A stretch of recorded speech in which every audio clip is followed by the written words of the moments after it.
Hey, everybody, welcome back. It is a new week. Ramiro and I are back again to do our new plan, which is basically just recapping the things that we talk about and talk with our students about during the week. I think that we're going to rename this podcast. I said it as a joke last week, but I think it makes sense to call it Social Skills Unscripted, because that's really so much of what we're talking about is just the stuff that authentically comes up and happens in the course of our time here. So topics for this week, we'll see how far we get. But topics for this week include more examples of how we ask the kids questions to prompt their thinking and their awareness. Talking about how we engage in conversations about things instead of shaming, blaming, all that kind of stuff. We're going to give an example of how we did that with a student who has been complaining a lot, and how we actually turned it into a joke and something that's now that she finds really funny, as opposed to it being a punitive, awkward conversation. We're going to talk about kiddos who have challenges with their communication, and some ways that we can help our kids become more expressive and better able to communicate, because it's really hard to work on social skills with kids who have limited language. So we're going to talk about that and how we're working with one kiddo in particular. And then how we help our kids help each other and contribute to positive relationships for everybody that comes here. So that's our plan for today. Okay, our first example, this is going back about a week. We're trying to, it's amazing how much we have to talk about. We were in the lesson, and last week we were talking about, was it initiating a conversation? So that was our lesson for last week, initiating a conversation.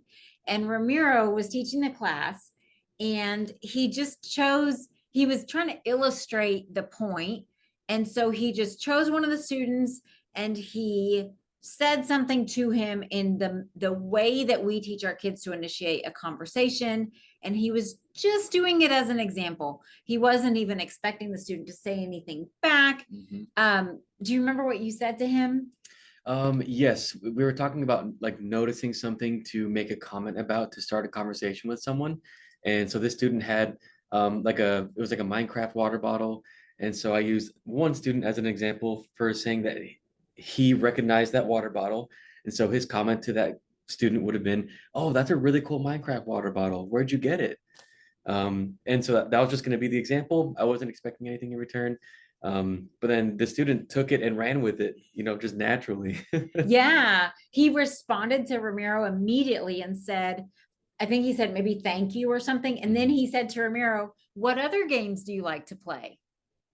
So that's definitely not what we were expecting. Yeah. Ramiro was just using it to show how to notice something about somebody to start a conversation. And this kiddo just took it and ran with it.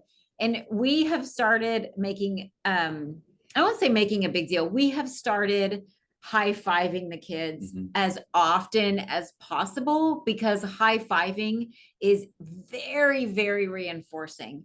And so when he did that, I jumped up and I ran over to high-five him. And this child got the biggest smile on his face. I mean, he's normally a happy kid anyways, but I just was taken aback by the size of the smile that was on this kid's face. And it made me think that he realized how easy and natural this stuff is becoming to him. Yes. He's been here since August, I believe. This is now February. And so I think it helped him recognize he didn't even think about what to say to you. Yeah. It just came out of his mouth. And so that was my thought, is I think he recognized how easy and natural all of this social stuff is becoming for him. So that was just such a cool example of, I would say a student who when we first met him, probably would not have engaged in conversations with others. Friendly kid, social kid, kids like him, but just didn't really have the awareness or the knowledge of how to even do that. Right. So that's what it meant to me, is that he recognized just how comfortable it is once we learn things and we practice them here to actually be able to go out and use them. Our next example of just the way that we ask questions more than anything else, this is a really random example, but it's a great illustration. So we were talking about starting conversations, and I was telling the students how that morning I had been out riding my bike, and I was at a park and was out riding my bike, and it rained and I got rained on. And part of the point of the story was that I met up with some guys who also were riding their bikes and got rained on. And that allowed us to initiate a conversation with each other because we had something in common. So that was the point of the story. One of the students asked what time it was when I was riding my bike, because that day we had bad weather come through. And so he made a connection to what he was doing when the bad weather came through. So he asked me what time it was, and I said it was about 11 o'clock. And one of the students said 11 a.m. or p.m. We have a habit of not answering questions that we want our kids to be able to at least try to figure out, even if they're not able to get to the most logical answer. We at least want them to try. So anytime a student asks what something means, what something is, what's that noise, who's in the other room, what game are the other kids, anything that they could figure out themselves, we put it back on them instead of answering the question. So this other student asked, was it 11 a.m. or p.m.? And I responded with, group, what do you guys think? If I was riding my bike, was it 11 a.m. or p.m.? And most of the other kids said a.m. And I asked, why? Why would it be 11 a.m.? And one of the kids immediately said, because it would be unsafe to ride your bike in the dark. So there we go. Some of it too comes into our kids don't always have a concrete representation of time. And so this student, she may not have even understood that 11 p.m. is dark. She may not have, had that kind of chronological awareness. But that's just another great example of how we do not answer questions that we know students can find the answer to, or just do a little bit of thinking and come up with it on their own. We put it back on them. Another example similar to that, we had some students that were playing a game. The interesting thing about these two boys is that one of them, when he started here, was very socially anxious, very quiet. I even remember a time 4 months ago, maybe, where we were waiting for him to answer a question and he actually started crying because he was so anxious about answering the question. And so we talked about social anxiety on the last episode, how we find the balance between making sure the kids know they're safe here and pushing them. We find that balance. So I was able to find that balance with him, and he was able to answer the question. But just having that in mind, that a few months ago, answering a question in this group would cause this child to start crying out of anxiety. He and another child have become best buds. They pretend play every time they're at game time together. They just totally make up their own game together. And they are so loud, so loud, Yes. which you would not expect from this particular child. I've even recorded him and showed it to his mom, because I know that she would not expect that from him, just how comfortable he is here now. Several times we have to ask them to not be so loud. So last week it was, again, they were loud. And so I went in and I don't know what they had pieces of one game and they'd used something to build a wall. And so I said, again, instead of saying, hey, keep it down, hey, be quiet, we don't ever threaten anything. I'm going to take that game away if you can't be whatever. That's not how we roll here. So I asked them, I said, what do you guys think might happen if you're not able to play the game without yelling? What do you think might happen? And we waited for a little bit. And then one of the kids said, well, how about every time we yell, you can take one of the walls? And then there's 4 walls. So when we run out of walls, we have to go find something else to play. I love asking them questions because they come up with things that I never would have said something like that. But yeah, so I agreed to that plan and never needed to go back and have that conversation again that day. They were able to, keep it at a reasonable volume for the rest of game time that day. And then the next one is our example of turning complaining into a joke. One of the things that we talk about at Starfish is that nobody likes to be around people who complain. None of us do.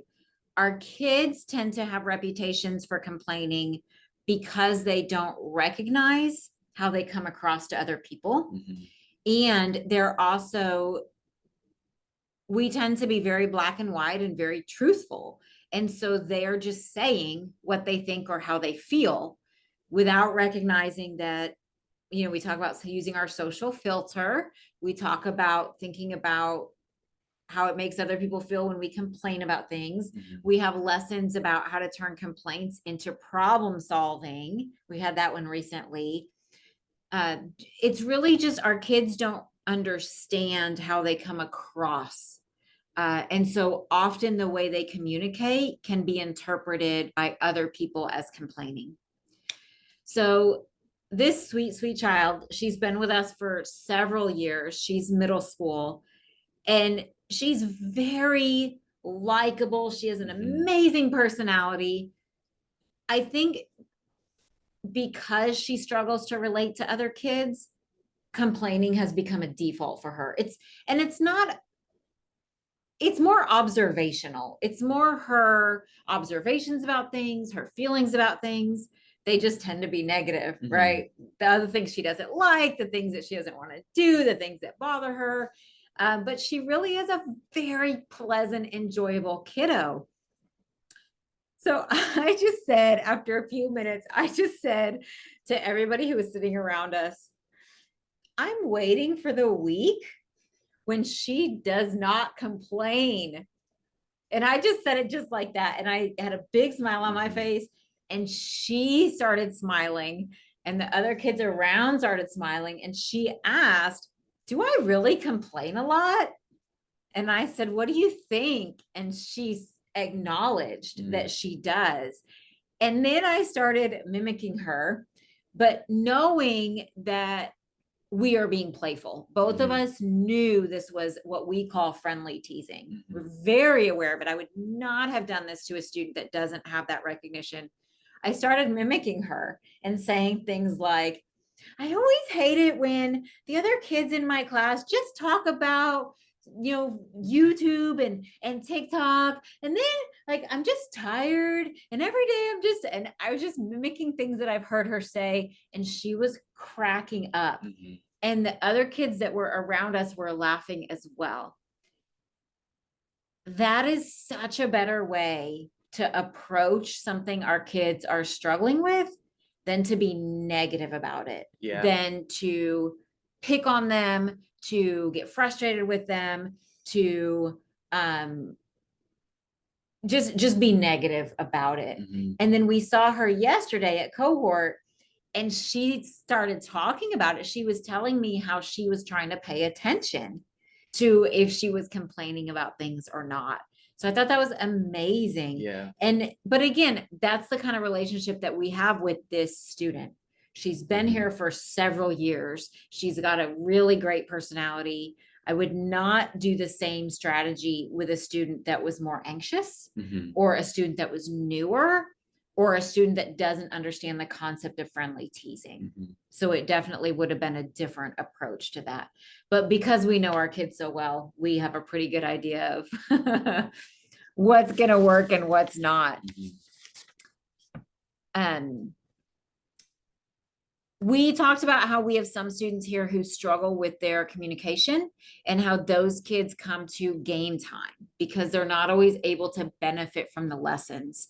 We have one little guy, he's a little guy, and he is so enthralled with the other kids, and he literally runs in the door every time that he comes. He loves pretend playing, he's always smiling, but his communication skills make it difficult for him to engage with the other kids, especially during pretend play, because you can play a board game and not have much to say, but pretend play requires interaction. And so he really wants to pretend play, but he struggles because he's not able to communicate effectively with the other kids.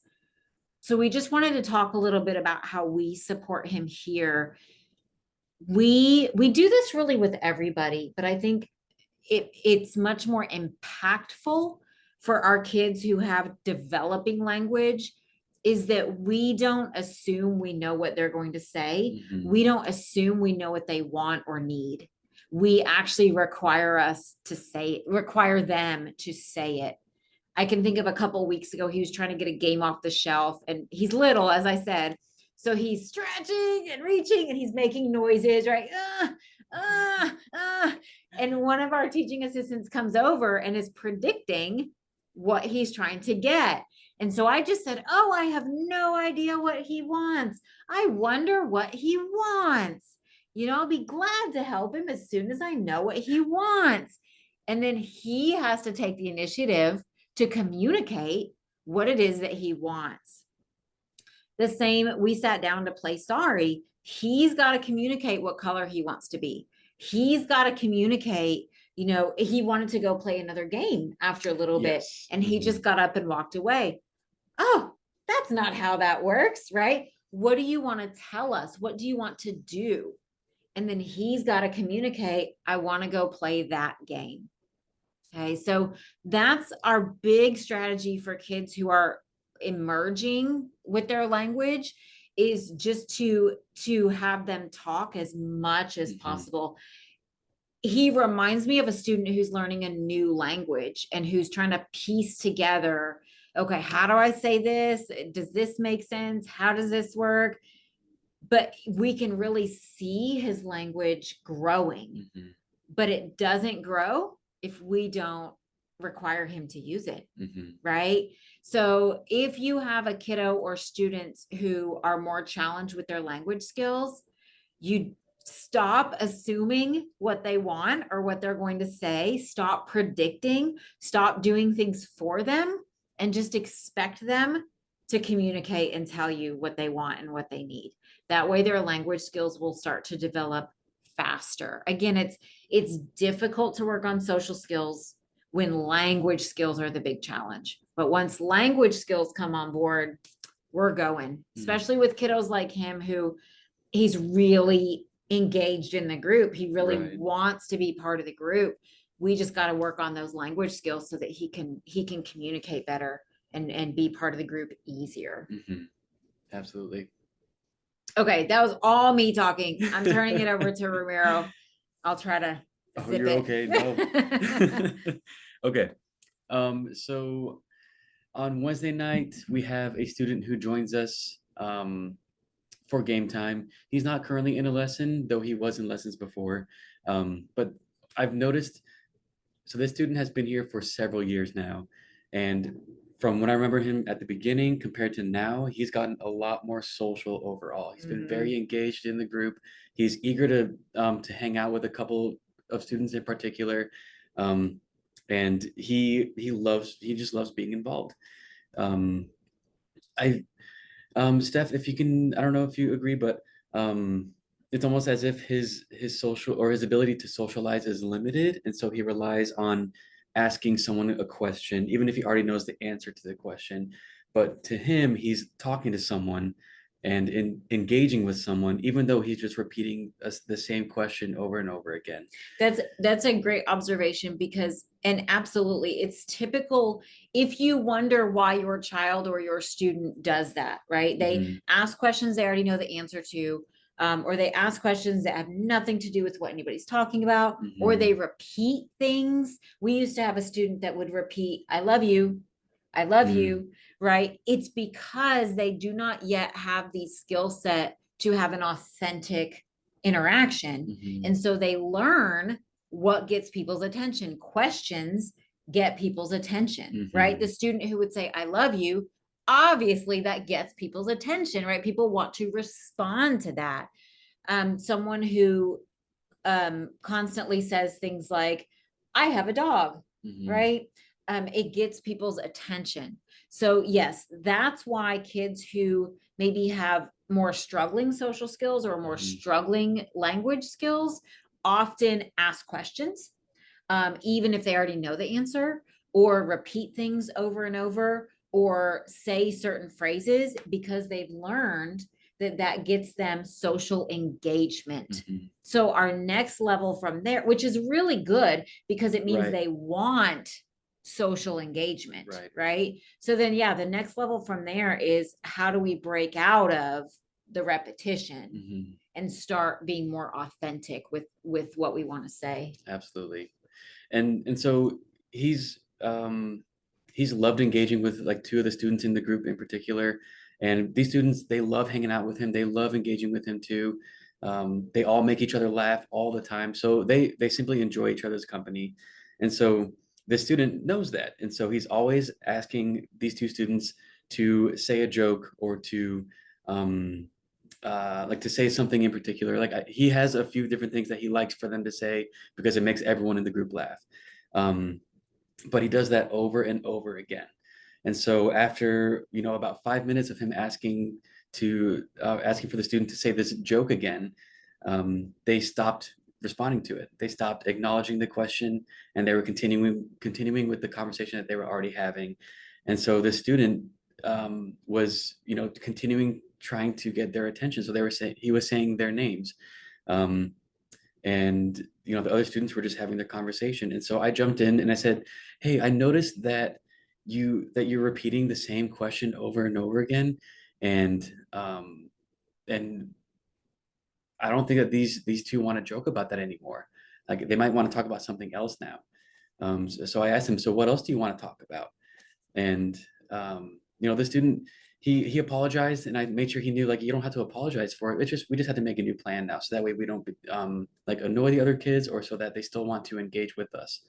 And so he moved on to something else, and the students react or responded to that, and they were all back into like the three-way conversation. um, but then after a few minutes of that, the student got kind of stuck again on the same thing. um, and so at this point, the other students were sort of getting frustrated. They were kind of getting annoyed with it. They asked him to stop, um, or that they didn't want to say the joke. So this time they gave him feedback, and they let him know, hey, I don't want to say that joke anymore. Or I think one of them said, like, that's not what we're talking about anymore. And so Remember, we talked on another episode about how our kids don't get ignoring, yes, right? That the exactly, exactly. ignoring makes them think people didn't hear them. Hmm. And so the other kids were intentionally ignoring him, Yes. but ignoring our students does not send any signals to them. Like a neurotypical brain, if you're being ignored, you get the signal, right? You get Hmm. the signal that this person doesn't want to talk to you or doesn't want to talk about this topic, and we move on. Hmm. Our kids don't get that signal when they're being ignored. They think Right. that people don't hear them. Yeah, exactly. And so, yes, these students started giving him feedback and letting him know, hey, we don't want to talk about that, or we don't want to joke about that. Um, and so I jumped in again, and I said, okay, so I noticed that they're giving you feedback. So what else do you want to try now? Um, and so he figured out something else to talk about or something else to say. And so again, they continued on. Um, but then I want to say like 10 minutes later, he got stuck again on the same joke or like the same topic. And so again, he was repeating their names. He was repeating like the question to them. And at that point, the students, they just told him that they don't want to talk with him anymore. They didn't do it in a rude way or anything. It was assertive feedback. It was appropriate feedback. But by that point, the student hadn't received the feedback that he was already given. And so these students just got annoyed to the point where they wanted to do their own thing instead. Um, and so, um, I'm sorry. No, I was just gonna, please don't be sorry. I was just gonna add that's a big thing here too, is nobody's expected or required to play, talk to, hang Mhm, out with anybody else. mhm. They all get to make their own choices because that's part of natural social consequences. Right. If you are doing things that are annoying the other students and you get feedback and nothing changes, you are going to end up on your own. Mhm, um and that's part of how our kids learn here. They do not learn if adults are telling them to stop doing something but the kids keep playing with them, mhm, or if adults are saying, that's bothering me, whatever, but other kids keep playing with them. They don't learn the real social consequences of that. mhm, So that is part of the expectations here as well. Everybody gets to choose who they spend time with here. mhm, We never require anybody to play with somebody or talk to somebody. Part of it is recognizing that it's every student's social decisions mhm. that dictate who wants to be around who. Yeah, absolutely. Um, and so the student ended up making a new plan. There were a few other students in that room, and so he ended up trying to talk to the other students instead. Um, there's been a bit of like an ongoing conversation that we've had with these students about using our social filter. So saying jokes that are appropriate at Starfish Social Club that um, wait, I'm sorry, not saying jokes that aren't appropriate at Starfish Social Club that you may say in other contexts or you may say around other people. But there's things and topics that we don't like to joke about around here, and a lot of the students here, they don't appreciate things that they find are inappropriate. So Our students tend to not like cursing. yes. Cursing is a big one that almost everybody here just is not a fan of. Hmm. More mature humor. Hmm. Our we tend to be a little more socially immature here. And so kids don't like talking about adult topics. Hmm. But then even on the other end of the spectrum, potty humor, Hmm. right? We have a couple kids who are really into potty humor. Most of the kids here are not. Um, but yeah, we talk about, and we have different ages of kids here. So being aware of the context, right? Who Hmm. else is in the room? Uh, and yeah, and there's nothing here that kids can't talk about as Hmm. long as it's not offensive in and of itself. But we have had conversations about how at school their peers are cursing. Hmm. At school, their peers are talking about adult concepts, Hmm. right?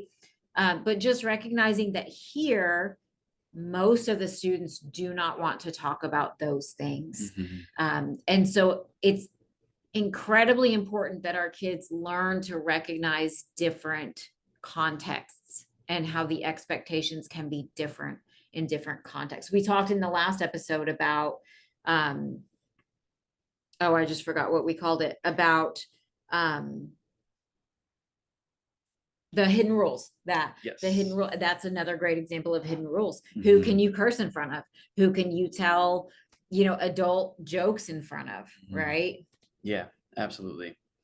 And so this student, he's been a part of those conversations before, along with a few other students that attend that night.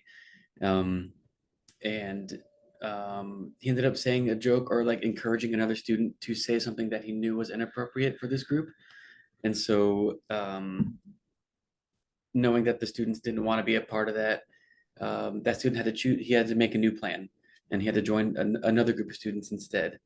And so the student in the same way, like he's learning the natural social consequences of being able to receive the feedback and remain appropriate within the group, with like based on the context. And if he's not able to, then people in that group wouldn't want to hang out with him. They wouldn't want to engage with him. Um, and so he ended up making the new plan. And I think the rest of the night was like it worked out as well. Um, let's see. Oh, okay. So this student, this is another student, but he, Student number 47. yeah, right. So this student was like in and out of his seat during the game. He likes to wander around or like just walk around the room for a little bit before returning to his seat. And so during one of those times when he got up, another student came into the group and he sat in his seat. And so the student came back to the seat and saw that there was someone sitting in his seat. And so he had the it was kind of like a whiny reaction. It was like, oh, what? Like, come on. It was kind of like a bigger reaction. We call it like the siren voice or the singing voice. You want to talk about that a little bit? How, Yes. because that was part of our lesson on complaining. That's right. Yes. So sometimes our students express themselves and they're just sharing their thoughts. So like in their perspective, they're not complaining about something or they're not, upset about something necessarily. But we talked about how the tone of our voice determines how it's perceived to everyone around them. So it could be a difference between me saying, oh, I don't like that game. Like, I don't like it, and that's okay. Versus, I don't like that game. Oh my gosh, I don't want to play that game. Like it just goes up and down. Very exaggerated like that. We actually, when we talk about it in the lesson, we take 10 seconds for all the kids to give us their best song voice, right? Because they don't recognize it until they hear it. And so for 10 seconds, all the kids in the group are going, They loved it. It's hilarious and annoying at the same time. Yes. But it helps them recognize what that sounds like, because otherwise it's such a common, oh man, Right. Yeah, I mean, it's such a common utterance. Yep. But they don't recognize what it sounds like until we joke about it and they hear a group of 10 people making that noise, and then it really hits home. Yes. And so this student had one of those reactions. He used his song voice and just kind of like mumbled something to himself. So the student in the chair didn't quite understand why he made that noise. And so I jumped in and I said, do you want to give the student feedback? Do you want to let him know what that means? And the student, like, he took a second and he took a step back and he said, hey, so-and-so, do you mind, or can you please get out of my seat? That was my chair. And the other student was like, oh, okay. Like no big deal at all. And so again, just reminding students and reminding your students to try something new instead of complaining about something, or instead of using their song voice about something, or instead of ignoring something, reminding them like that they can give someone feedback, or if they want to try giving someone feedback, or if they want to try something different. So that way they can rethink about like how they want to express themselves and let their thoughts be known to someone. So this same student was also in this next situation. We'll call, let's see, because it's this student and another student. Okay, so this other student randomly said hello to someone in the group 45 minutes after game time started. So everyone had already been together for 45 minutes, and the student just all of a sudden started saying hello to everyone. So going back to our previous topic from today, why was that student doing that? Why was that student randomly saying hello after they'd all been in the group for 45 minutes? Right? It goes back to our previous conversation that she struggles with generating authentic conversation. And she knows, just like you learn when you're a toddler, right? That when you say hello to someone, usually they respond, especially if it's somebody you know. So that's just another great example of our students who are more challenged with their communication and the way that looks. Yeah. And so a lot of the times our other students will just react to it and say hello back to her, or they may not say anything back at all. But this student, and what happens if they don't say anything back? She says hello again. Because of it, right? Right. Yes. So yeah. Yep. And so, but this time around, I think after the student had already thought about the feedback that he gave to this first student in the previous situation, I think he was already on that track of being able to think about what he wants to say and how he can give someone else feedback if like in a situation that he would need to. And so, um, after the students started saying hello to everyone, he politely and assertively just let her know, like, hey, it's pretty random to say hello to us after we've been together this whole time. And it kind of gives people weird thoughts about you um, if you do that. And so this other student was like, oh, okay. Like she received that feedback really well. She didn't try to keep on saying hello, um, but I think that that puts it in her brain that okay, maybe I don't have to say hello right now. Maybe I can try something else instead. And the student that gave the feedback, he could have said something totally different, like "Wow, that's weird," or "Don't say hi to me," or just say something rude to her. But he chose to take the helpful route and give her feedback that shows her um, things that she can try to do differently, so that way she has a good reputation. Absolutely. And that's our big focus when we teach our kids how to give feedback, Hmm. is that the whole goal is to help each other. Hmm. The whole goal is that nobody in the world wants a reputation for being annoying. So how can we help each other not have that reputation? Hmm. So yeah, we actually, when we teach our kids how to give each other feedback, we have a whole lesson about it. We're not allowed to give kids feedback just because we don't like them or just because we don't like what they're doing. We do it. Actually, our 3 criteria are danger of harming themselves. Like if you see somebody doing something and they're going to get hurt, danger of harming others. If you see somebody that's maybe about to run into somebody or, step on somebody, and then danger of harming their reputation. If you see somebody doing something that you can tell may give them not the best reputation, that's when we can give each other feedback. Hmm. Okay, so man, we always have so much to talk about. Wow. Okay, we will be back in a couple more days for another round. Thank you again, those of you guys that are sending us emails and letting us know uh, if this is resonating, if you appreciate it. Some of our current families, we've got messages that they recognize their kids in the scenarios. So we really appreciate the feedback. It helps us know that this is helpful for you. So if you are resonating with what we're saying, if you're getting some cool strategies and ideas, we would love to hear from you. Hello@Starfish Social Club is our email address. So we will be back in a couple days with more scenarios and situations and more amazing student stories. We'll see you guys next time.